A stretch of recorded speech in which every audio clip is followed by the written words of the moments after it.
Dr. Tony D. Collins is here to encourage, motivate, inspire, guide you into excellence. Your success matters. Your dreams matter. Sign up right now with Shepherd One Coaching and become a better you.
Dr. Tony D. Collins is here to encourage, motivate, inspire, guide you into excellence.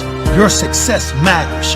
Your dreams matter. Sign up right now with Shepherd One Coaching and become a better you.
Dr. Tony D. Collins is here to encourage, motivate, inspire, guide you into excellence.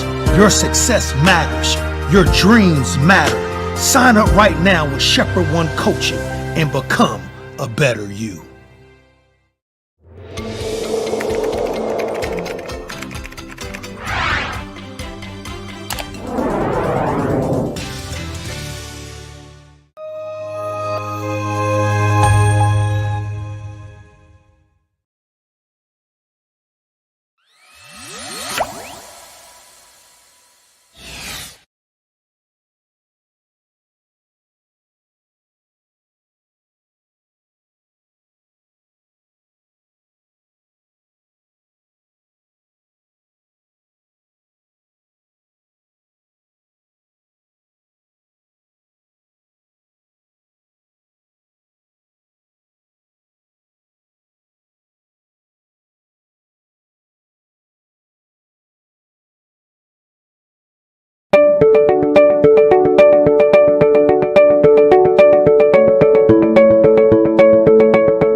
Hey, what's up, everybody?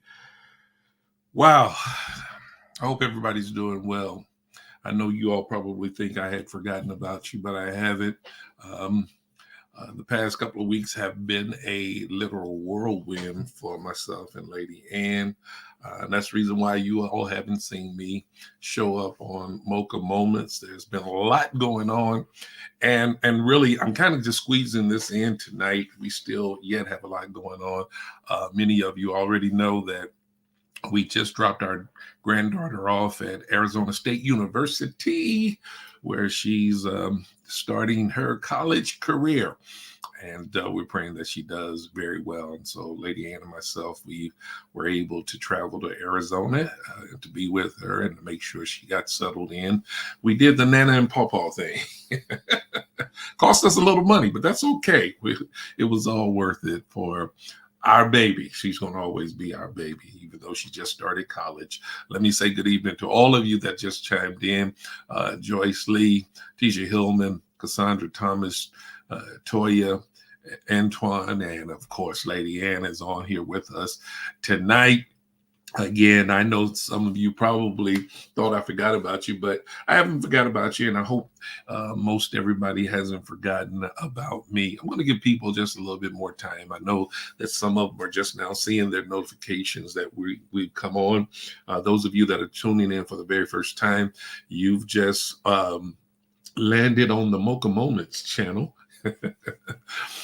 This is just a platform wherein we share practical wisdom for daily living. And as you see, a lot of the people that are chiming in or throwing up a hashtag Mocha Crew. These are the people who have committed themselves to doing what we do as the Mocha Crew. And that is simply doing all that we can to add value to the lives of other people. And I don't know about you, but every time I get an opportunity to spread a little love, spread a little cheer, kind of brighten someone's day, it really makes me feel real good. I feel good when people are receptive to the things or the little gestures that I try to engage or do to make people feel a little better about themselves, to help brighten up their day. Some of you that don't know me outside of the pulpit, really, some of you wouldn't believe how jovial I am most all the time. And it's not a front, it's not a put on for me. It's just a part of my nature. It's a part of my character. Adora, thank you for joining us tonight. Good evening to you. Listen, while we're waiting for others to get logged on here, do me a favor. If you don't mind, send out a text to someone else. Pass it on to someone else and let them know that we're streaming live. As you are sending the text, we are streaming live here on Mocha Moments. Send it to a family member, a friend, a coworker, a neighbor, a fellow church member. Just send it to anyone that you believe will benefit from what is being discussed on this platform. I'm attempting to get my schedule back on track, but I yet have a lot to do, especially in this week. You all know, those of you that are members of Canaan Worship Center, we're in the midst of our celebration of our 70th church anniversary. And what a major accomplishment. We are so appreciative that God has graced us to be in existence for 70 years, and not just to be in existence, but to have an impact on the Christian community as well as the community at large. Rochelle Parker, good evening to you. Thank you for joining us here tonight. And the celebration continues this Friday night with our gala, and we're looking forward to having our special guest comedian Marcus Wiley. I think I'm saying that name right. And then Chris Nickens, saxophonist, will be in the house as well. And we're just going to have a great time. We are really, really looking forward to our celebration on this Friday night. And if you have not purchased tickets, unfortunately, you're no longer able to purchase a ticket because our ticket sales have been closed. We urge you all for many months to get your tickets early, and if you were one of those procrastinators that decided to wait till the last minute before you grabbed a ticket, then, well,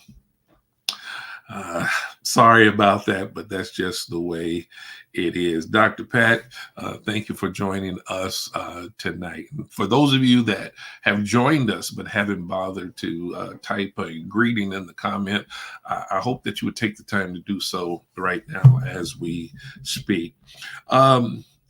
I don't plan to be on here very long tonight, but there's some things I want to share with you that I think are relevant, that I think that will benefit you in whatever arena you find yourself presently in. If you're working uh, in as a leader, if you are in a leadership position, or if you're just a part of a team. One of the things, or the three things that I want to discuss tonight that I think have a major impact on a person's ability to be effective in whatever arena they find themselves in, is their attitude, or a spirit of arrogance, or their confidence. Those three elements, I think, we have to give a great deal of attention to know and be able to identify just how we're coming off to other people. Liddell, thanks for joining us tonight. Tracy, thank you for joining us. Don't forget to throw up that hashtag Mocha Crew. Mocha Crew. Just let me know that you're with me. So let's talk about these things and these elements and how they impact our engagement of other people, our ability to work with other people. Lenny and Vonda and Ron, thank you for joining us tonight. First of all, let's talk about the attitude. Let's talk about the attitude. Now, most of the time when we hear that word attitude, it carries with it, for a lot of people, it carries somewhat of a negative connotation. You know, people talk about, well, so and so has an attitude. Well, we all have an attitude. The difference is, what type of attitude are we displaying? Because just like most of us will consider attitude from a negative perspective, there is such a thing as having a positive attitude. And there are great benefits to having a positive attitude, just as there are great drawbacks or downfalls to having a negative attitude. Believe it or not, your attitude ultimately impacts both your personal and your professional life. And that's the reason why it's so important that you are displaying the right attitude at any given time, in any given situation, in any given setting rather.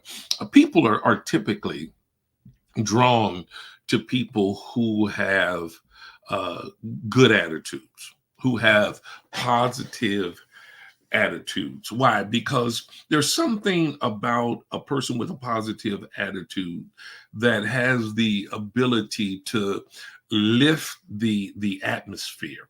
They have the ability to brighten up the room, to bring a ray of sunshine into any group that they find themselves in, provided that they don't cover up or try to mask that positive attitude that they typically display. I try to always display a positive attitude wherever I find myself, you know, especially if I'm in strange situations. I try to be as positive as I possibly can. I try to be positive in my personal and professional dealings, because I find that the more positive I am with other people, the more positive other people are with me.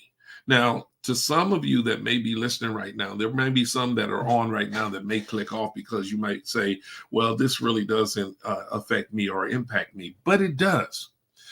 But it does. I don't think a lot of people realize that one of the secrets to success is having the right attitude, having the right frame of mind, having the right or positive disposition. Because again, people will gravitate toward people who have a good, positive attitude. I've seen people's disposition totally change once they have an opportunity to engage me one on one. I don't have to know the individual. The individual could have from an appearance, they could have somewhat of a somber or even uninviting demeanor. But once I'm able to engage them personally, I find that people's demeanor will change based on how I engage that individual. If you don't believe that that's true, I encourage you, I urge you, I even challenge you to try to be positive in every environment that you find yourself in. Now, that can be very challenging because there are times that I find myself entering into a certain place and I may not have had the most wonderful experience prior to entering into that room. But because I don't bring a negative spirit based on what has just happened to me into the room, but I bring a positive energy, as some people like to call it, because I bring positive energy into the room, into that space, into that place. People are typically, generally, pretty receptive to me, regardless of their ethnicity or whatever. They're pretty receptive. Now, please understand, I'm not bragging, I'm not boasting. I'm just conveying to you my experiences because I can talk from a better place of authority by sharing with you my own personal experiences. Now, again, some of you might be saying, well, I don't have the type of personality that you have. One of the things that I've discovered with regards to personality is that personalities can be modified, adjusted, and developed. Yes, they absolutely can. You could either choose to be a negative person all the time, and your personality will reflect your negativity. Or you can choose to be a positive person all the time, and your personality will reflect your negativity. Yeah. Um, your your attitude or your personality is a byproduct, I believe, of your attitude. Does that make sense? Your personality is a byproduct of your attitude. I think I shared this with you all, or I've shared this at least on one of my previous sessions. It may not have been during this recent time of me sharing with you, but a couple of years ago when I first came on with Morning Mocha, that there was a time that I didn't always display the brightest or the happiest disposition. And one of the reasons why I was dealing with some personal insecurity issues. Number one, I didn't think that I was all that attractive.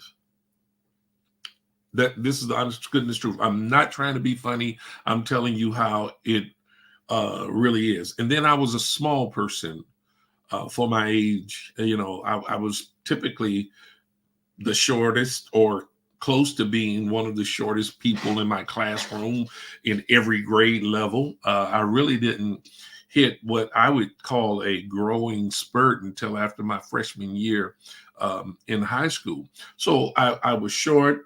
I wasn't considered to be that good looking, especially in comparison to some of the other more popular guys in my class.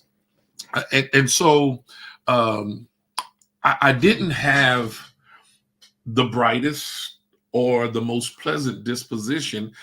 And it was only based on me trying to create a defense mechanism for myself.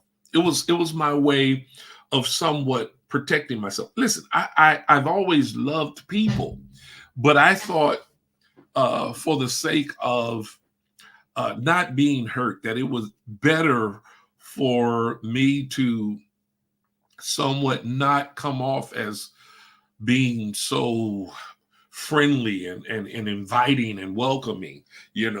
I figured if I came off looking or appearing to be hard, unfriendly at times, then certain people wouldn't mess with me or pick on me, because I was prime candidate to be picked on just by reason of my size. But then that attitude that I had spilled over into other areas of my life, particularly as it pertained to my school life. Okay. And sometimes my attitude would land me in a not so advantageous position. Mm-hmm. I went toe to toe with some of my teachers. I would push back on certain things. Now, please, I don't want you to conclude that I was this rebel rouser, just this mean person. But I built up around myself a wall of defense, trying to just protect myself. Okay. And it didn't work out for me. Matter of fact, it landed me in some very uncomfortable positions, and like I said before, not so advantageous positions. And then I had my mother to challenge me. She talked to me about my disposition. She talked to me about, even now, she didn't put it in these terms, but this defense mechanism that I had developed and created around myself, she showed me how it was not good. And that if I were not to change my attitude and disposition, it wouldn't work well for me in my adult life. And man, was she right. From the time we had that conversation, I began to change my attitude. My personality began to change. All of that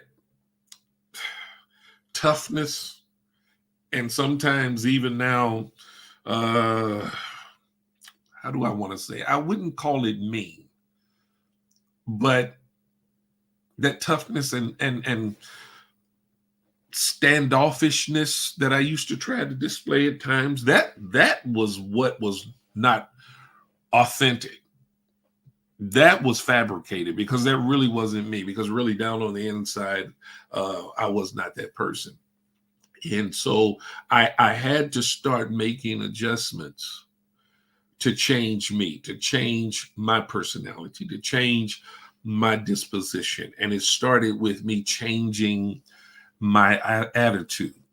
Instead of having a negative outlook on life, I started having a positive outlook on life. I started to put a positive spin on whatever happened to me from that time forward. Now, was I always perfect in engaging that positive attitude? Absolutely not. Because sometimes situations simply catch you off guard, or you find yourself begin to crumble. You begin to collapse within yourself under some of the pressures that you feel as a result of trying to present yourself in a certain way all the time. But as you begin to develop yourself, and when you have the determination that you want to do the right thing and display the right attitude, you'll start to become stronger and stronger in that area. And it becomes easier and easier for you to make whatever adjustments you have to make in order to display before other people the right attitude, and have them to be more so drawn to you rather than being repelled by you. So again, I know I took a long time to make this simple point, but the reality is this: you can change your attitude and even now your personality. It's a matter of want to. Now, I know, again, there's a lot of people that would dispute me on this personality thing, but if you really just stop and think about it, your personality is often shaped by your attitude. I've seen people who seem to have gone through a personality change simply because their attitudes change. I've seen people who at one time used to let it be known that they did not like or do people at all. But now they're some of the sweetest people you could ever encounter in life. I've seen it happen. And really, as born again believers, all of us ought to be able to attest to that. Because since we've given our lives to Christ, I know there are quite a few of you that have changed personality-wise and attitude-wise because you've been transformed on the inside. Let me hit a few of your comments here, and we're going to move on in this discussion. Toya says, this resonates with me very much. I had to learn to take charge of my predispositions. And that's exactly what has to happen. You have to learn to take charge. It has to be very intentional. There has to be want to, in order for you to make these changes. You have to desire to change from the inside. That desire has to run deep in your spirit. Thank you for those comments, Toya. The next thing I want to talk about is arrogance. Now, I don't know what you can say, a person can say good about arrogance. There's almost nothing good that we can say about an arrogant spirit. Nothing we can say against about arrogance, period. Why? Because arrogance often involves an inflated sense of self-importance. How about that? Arrogant people, let me put it to you in biblical terms, think more highly of themselves than they ought to think. They think way more of themselves than they ought to think.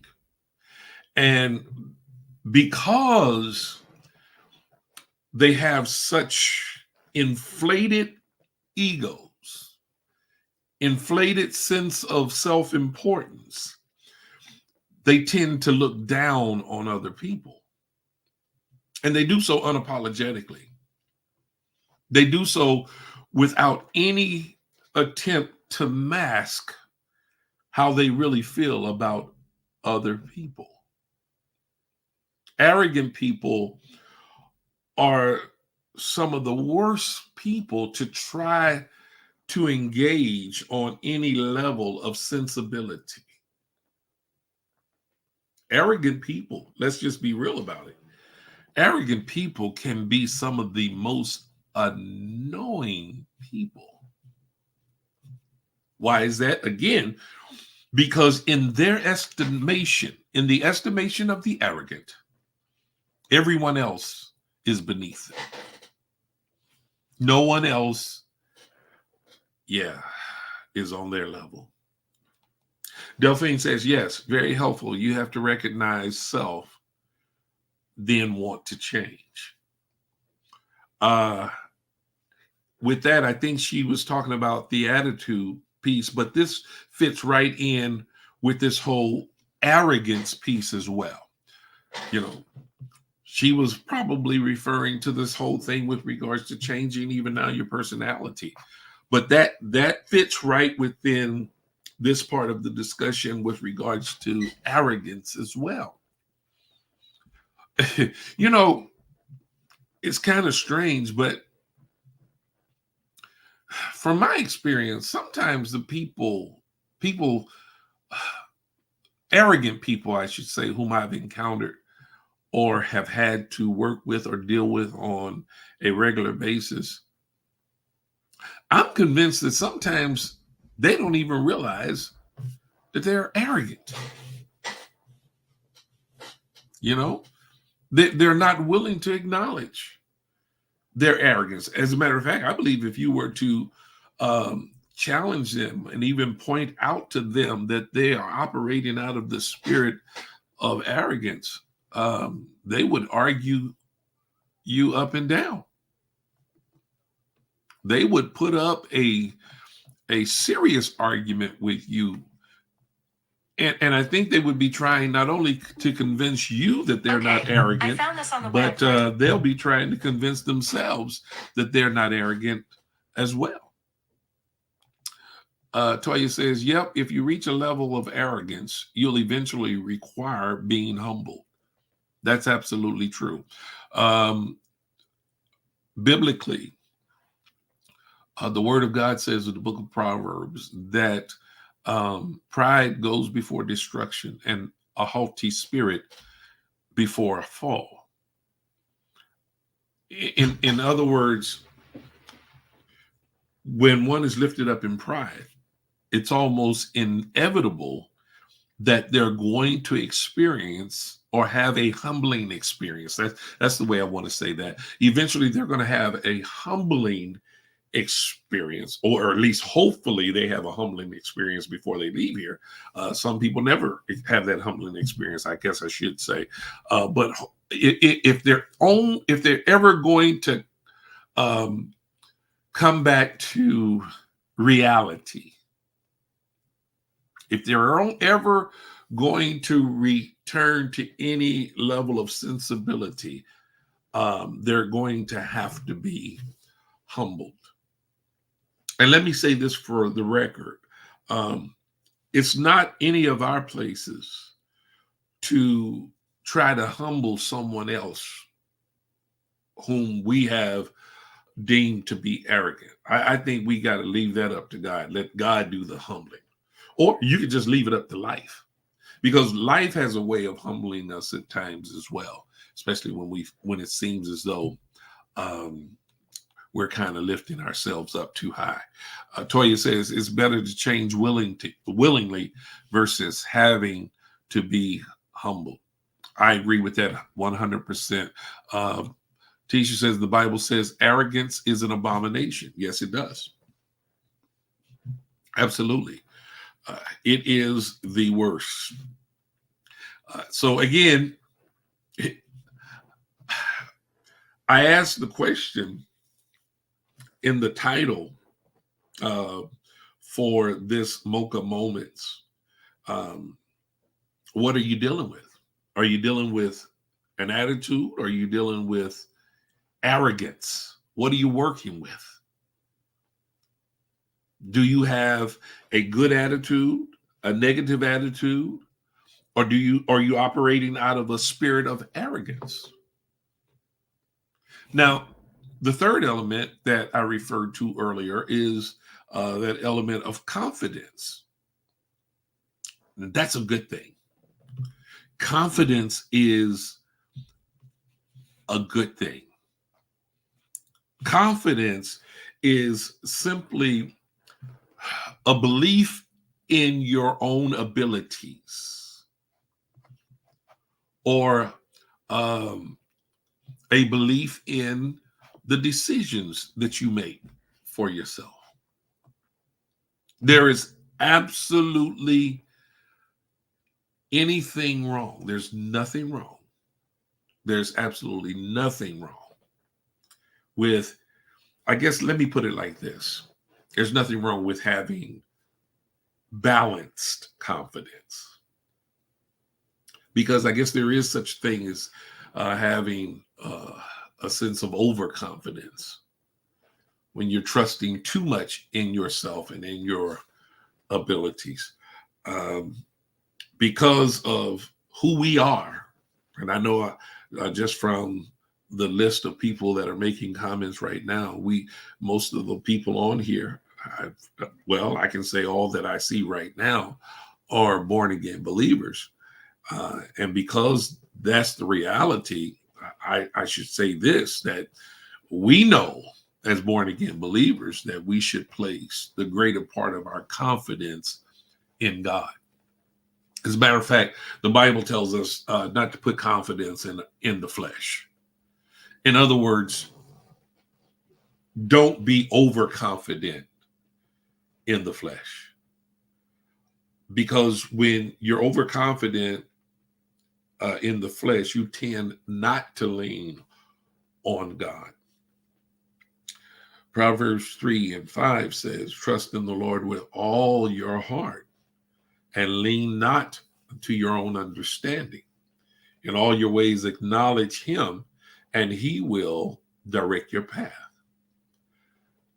That acknowledging of God and dependence upon him to direct your path, those are elements of humility wherein we humble ourselves before God and acknowledge the fact that he's ultimately the one who's in charge and in control.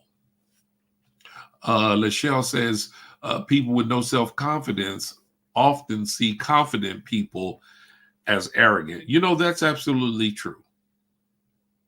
That is so true. Let me throw that back up there. I want that to, get down in your spirit. I'm so glad you shared that with us, Lachelle, because I'm telling you, there are a lot of people who don't know the difference between confidence and arrogance. Years ago, I was in my 20s, and I frequented a barbershop that I, was going to. Yeah, there was a time I had hair.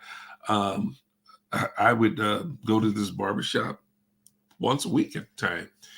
And anytime I entered the barbershop, I call myself just being myself, being who I was, carrying myself the way I always did, not showboaty or anything that nature, but I walked with my head up, and I was very intentional with regards to my movement. And I walked into the barbershop one day, and the guy that was sitting in the chair, an older gentleman, now, if I recall, I believe he was a pastor or a minister or something. When I walked in, I don't know what prompted him to say this, but I didn't know the guy. And I don't know that he knew who I was. I'm not sure. I can't remember. I don't think he knew who I was. But he addressed me. He said, "Young man." And I didn't turn or respond initially because there was other people in the room. And he said it again. He said, "Young man, you." And I turned. I said, "Me?" He said, "Yes." He said, "You walked in here like you own the place." I said, "What do you mean by that?" He said, "You seem to be a very confident young man." And the way he said it, and I may have misread the way he said it to me, but it sounded like to me he was trying to softly or tactfully, that's the word I want to use, tactfully tell me that I walked with a spirit of arrogance. I hadn't said a word. I hadn't opened my mouth other than to make sure he was speaking to me. But he took it upon himself to address me, to tell me that I walked in like I owned the place. That's not arrogance. I was just confidence. I was just being who I was at the time. That was me. Wasn't trying to be offensive. Wasn't trying to be a show off. I was just coming in to take my seat and wait my turn. But, for some reason or another, he concluded that the confidence that I walked in, it must have had an air of arrogance in his estimation.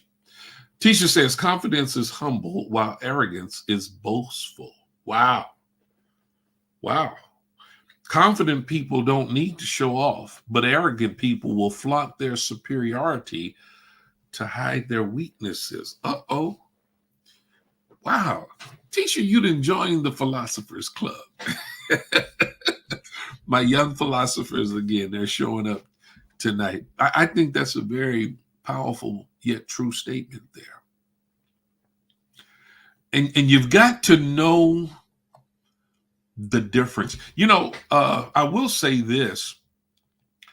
I do at times find myself trying to make sure that I'm not coming off as arrogant.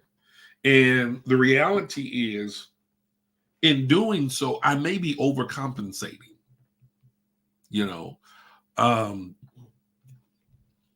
and that's not always good as well. I try to always make sure that people know that I'm not an arrogant person. That's one of the reasons why I'm so willing to engage even strangers. That's one of the reasons why I do all that I can to make people who visit our ministry feel so welcomed by me.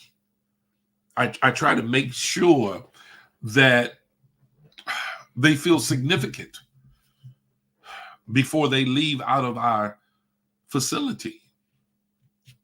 To know that the pastor of Canaan Worship Center is a touchable, relatable, compassionate human being. And again, this segment is not about me, but I do have to share with you my approach to certain things so you can understand where I'm coming from.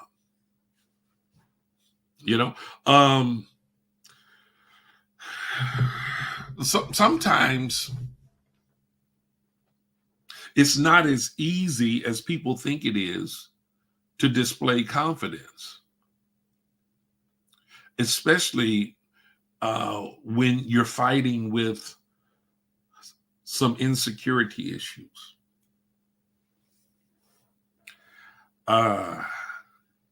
My book that I just released a few months ago, I'm Not Just a Pastor, I'm a Person. I share in the book how at one time I battled with certain insecurities. And to be totally transparent, I haven't conquered all of them yet. Why not? It's because as well as I do some things, I still feel like I could do a lot of things much better than I do them. For instance, believe it or not, I think I can get or become a lot better at doing what I'm doing right now. I don't always feel as confident and comfortable as I may appear to be when I'm sharing with you all. Why? Because, I know that I always have a potential. There's always the potential. See, just like I'm stumbling right now, there's always the potential for me to flub up, or things may not come out the way I really want them to come out when I'm sharing certain things with you. And so I'm still working on my confidence in those areas. I'm still working on trying to feel like I'm as effective as I need to be.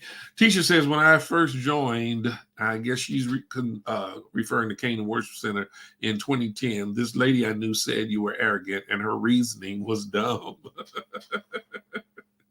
Again, that's the kind of thing that I'm talking about right there.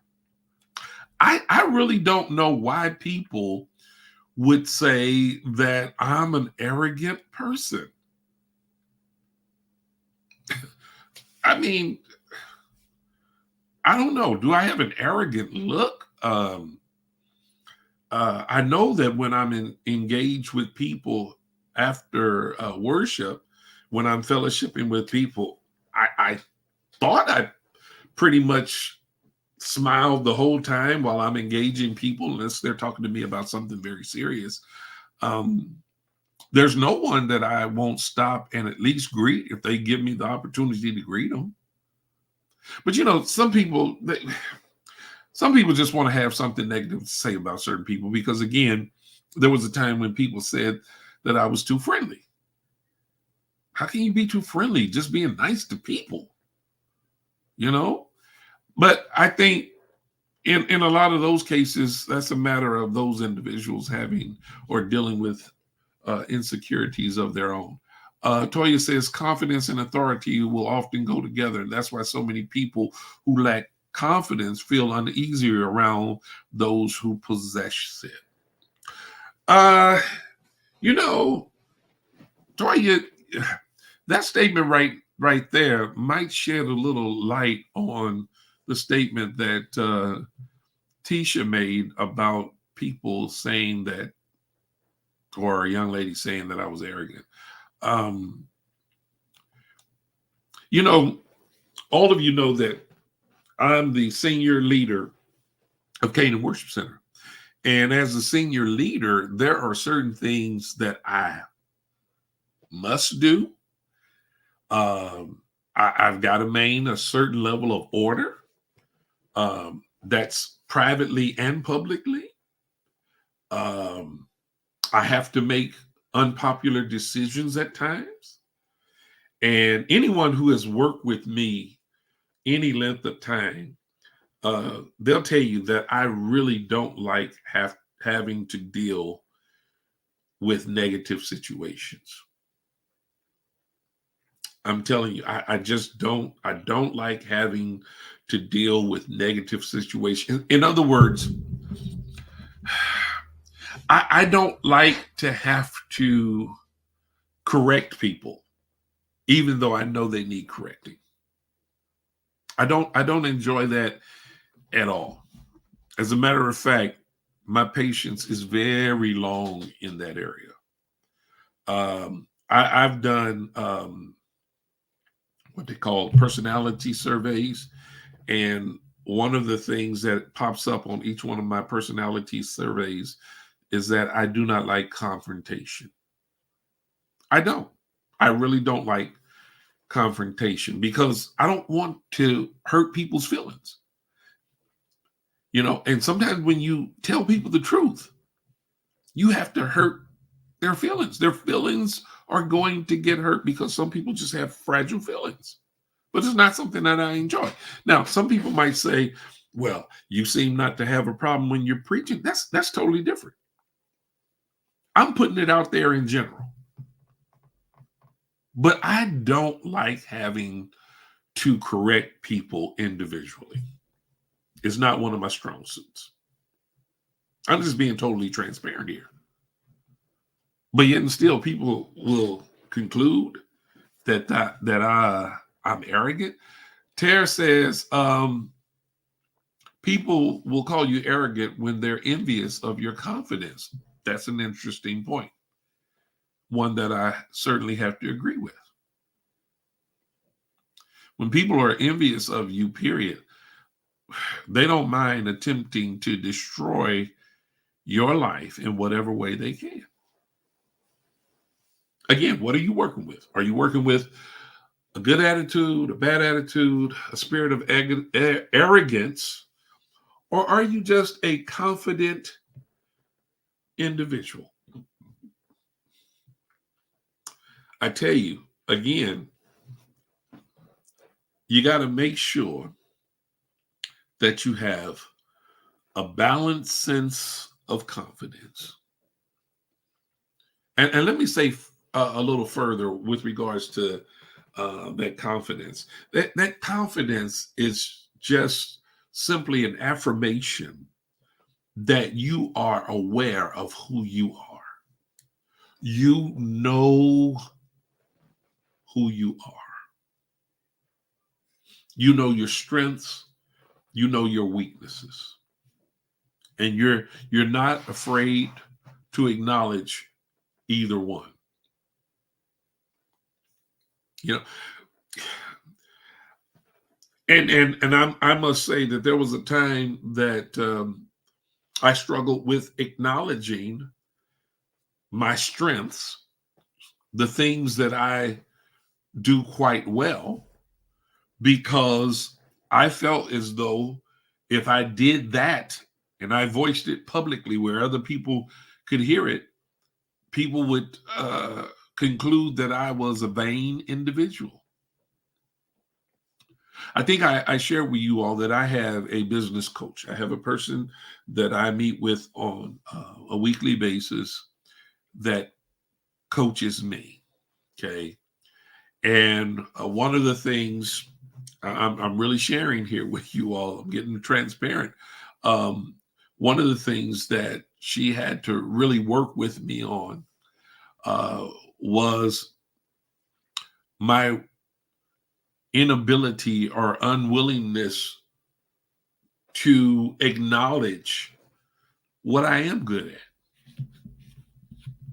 at. And I would push back initially because I would say, I don't want people to think that I'm boasting and bragging. I've dealt with that long enough. People thinking negatively about me because they've made certain conclusions about me that were just totally inaccurate. I don't want people to feel like I'm boasting in myself. And so she finally said to me, she said, well, Dr. Cobbins, if you're not willing to acknowledge that you're good at anything, then why should anybody else acknowledge that you're good at anything? And if no one else is going to acknowledge that you're good at what you do, then why would anyone want to engage your services? The light came on, you know, and it's not that I go around constantly beating my own drum now, but since I've received that revelation, it has been, or it has become a little easier for me to acknowledge, well, you know, I will say that I'm good at that. That's something that God has gifted me with. Let me get back to a couple of your comments, a couple more of them. And I may not finish this tonight. I'm probably not going to finish this tonight. I'll probably continue this on Wednesday night, provided that my schedule allows me to come back on this Wednesday night. Again, I'm telling y'all, there's so much that has to be done even before Friday night. So if I don't come back on, y'all understand now. Y'all understand. Toy said, when it comes to confrontation, I don't want to hurt a person, but I also don't want to watch people continue down a path knowing I may be able to help them improve. Point well taken. Point well taken. I feel pretty much the same way. My only hesitance with regards to having that or making that kind of conclusion is that sometimes people don't want help, and they have a way of letting you know it. And as bad as you want to confront them and even feel like you need to confront them, sometimes the situation dictates and determines whether or not you're going to confront them. Because with some people, I don't care what you say or how you say it, they're just not going to be receptive to it. And I think Toya follows that up by saying, especially for the sake of the team, work, relationships, and etc. Yeah, I hear you. I hear you on that.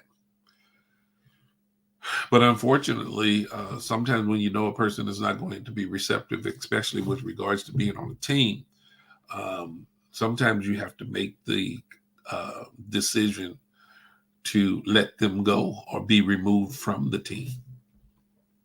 Tisha says, I've learned to mind my business, especially if I know the person isn't going to be receptive.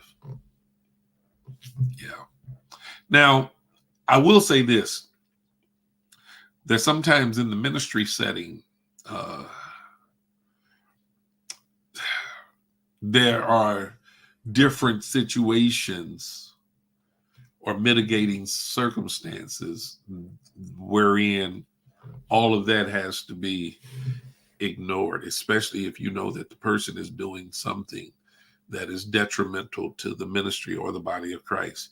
As born again believers, we ought to be able to check one another.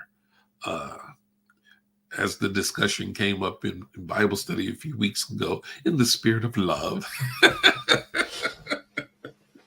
And that's simply to say, without a spirit of maliciousness, with no intent to hurt anybody, but just to reveal to them what is good and what is right. Jennifer says that's true. You have to know what you're great at. And Pastor, you're great at so many things. God bless you. Thank you. Thank you so much for that wonderful compliment. I received that. I try to do the best I can at whatever I do. I really do. That's been a person. That's been the person I've been for a long time as well. You know, I was speaking of one of the personality surveys that I took recently, and I was really shocked when the result of the survey came out. And one of the things that was revealed through the survey, and there was no question on the survey with regards to what I'm about to share with you, but one of the things that was revealed in the survey was that it said that I tend to try to correct or make perfect even the personal notes that I make to myself, as far as writing them down. And that blew me away because that's so true. Because if I'm making notes, if I'm taking notes, even in a class, and I may get to writing too fast and my writing doesn't look the way I want it to look, doesn't have that perfect feel, I have a tendency to go back and write over. I mean, I can write and make messed up letters look much better. The survey revealed that. What it was trying to say to me is that you're a perfectionist. And that's true. I have stacks and stacks and stacks of notes that I have written over the years. And if you were to examine it, you will see where I made corrections in my writing. Not that I spelled the word wrong, but my penmanship didn't look the way I thought it should look. It's one of my weaknesses. That's I want to do my very best at whatever I'm doing, even if I'm the only one that's going to look at it.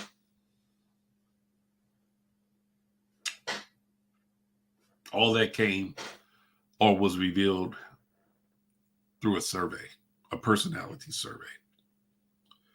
So again, y'all, there's so much more that I can share with this concerning these things. And I don't want to hold you too long tonight, but maybe we'll pick this up again on Wednesday and continue to discuss this. But in the meantime, I want you to give careful consideration as to what you're working with. How do you come off to other people? How do you engage other people? How do you interact with other people? What conclusions would other people make about you concerning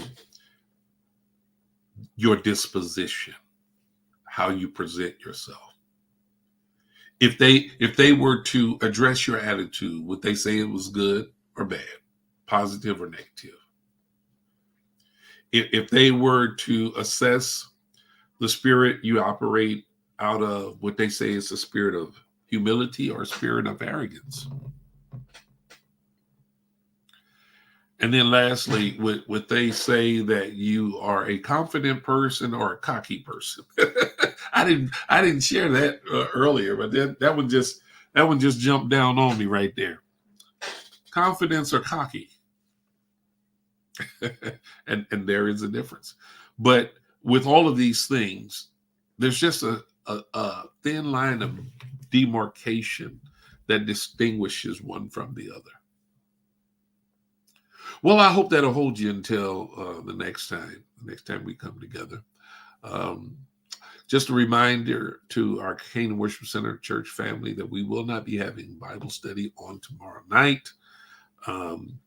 If you did not purchase a ticket to the gala on Friday night, I'll look to see you on Sunday morning, this coming Sunday morning at 9 a.m. Others of you that are listening, although this is not about our church really, but I do want to take the time to invite you, if you don't have a church that you attend regularly, I want to take the time to invite you to be a part of our morning worship any Sunday morning that you desire. We start at 9 a.m. Some of you might say, well, that's really, really early. But hey, guess what? We get out early as well. And so by 10:30, no later than 10:45, really, your worship day is over, and you can go ahead and be free to do whatever you need to do. The rest of that Sunday, you can spend some quality time with your family. I think we really need to get back to making sure that we designate a time or days and time wherein we spend quality time with our family. All right. God bless you all. God bless you. Thank you for a reminder, Tisha. Don't forget about tomorrow morning. You can join us on the prayer line at 6:45 a.m. 6:45 a.m. tomorrow morning. You can get on the prayer line if you need the information with regards to the telephone number and the access code. You can go to the website, and all of that is provided for you on Canaan's website. Well, I love you guys. God bless you. It's been a joy sharing with you. And until next time, God bless and good night.